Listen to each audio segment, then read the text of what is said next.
qui ont mis en place l'article 23, qui ont mis en place les droits qui en découlent. C'est les tribunaux, grâce à des parents qui ont porté des causes devant les tribunaux, qui se sont rendus jusqu'à la Cour suprême du Canada et qui ont reçu des décisions des tribunaux, dont ici à l'île du Prince-Édouard également, et qui ont obtenu des interprétations de la Cour suprême du Canada qui, elle, a donné une interprétation assez généreuse à l'article 23.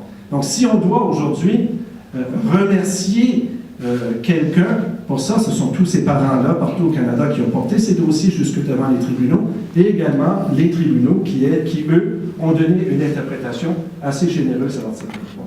Donc, la première partie de l'article 23, le paragraphe 1, définit qui sont les ayants droit. Je vais y revenir tout à l'heure, parce que c'est très important.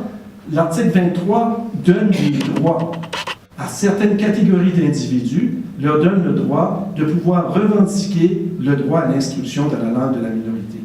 Ensuite, lorsque ces ayants droit-là ont le droit de faire instruire leurs enfants au niveau primaire et secondaire dans cette langue, donc dans la langue de la minorité. Par la suite, on nous dit au paragraphe 2 que les citoyens canadiens dont un enfant a reçu ou reçoit son instruction au niveau primaire ou secondaire en français ou en anglais au Canada a le droit de faire instruire tous leurs enfants, j'y reviendrai tantôt, ça c'est une autre condition de l'article 23 également, dans la langue de cette instruction.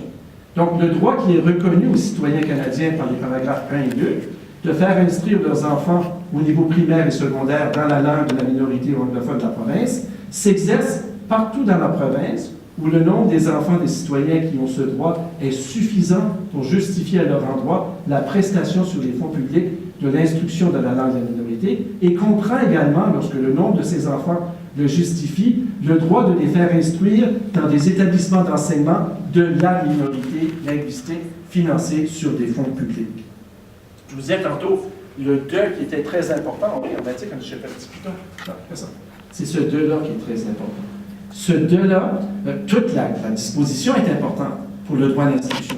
Mais ce 2-là, c'est ça qui fait en sorte que vous avez ça, la commission scolaire de langue française.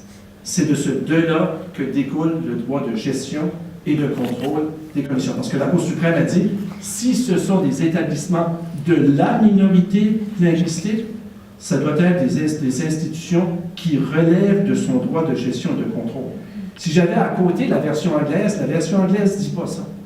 Mais on a un principe au Canada que les deux versions d'une loi, d'une disposition constitutionnelle, ont la même autorité et que s'il y a une ambiguïté, on choisit la version qui est la plus claire.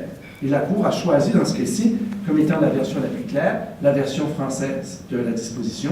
Et c'est pour ça qu'Émile Galland, aujourd'hui, peut présider une commission scolaire de langue française. Parce que la Cour suprême a conclu que c'était un droit constitutionnel qui appartenait à la minorité.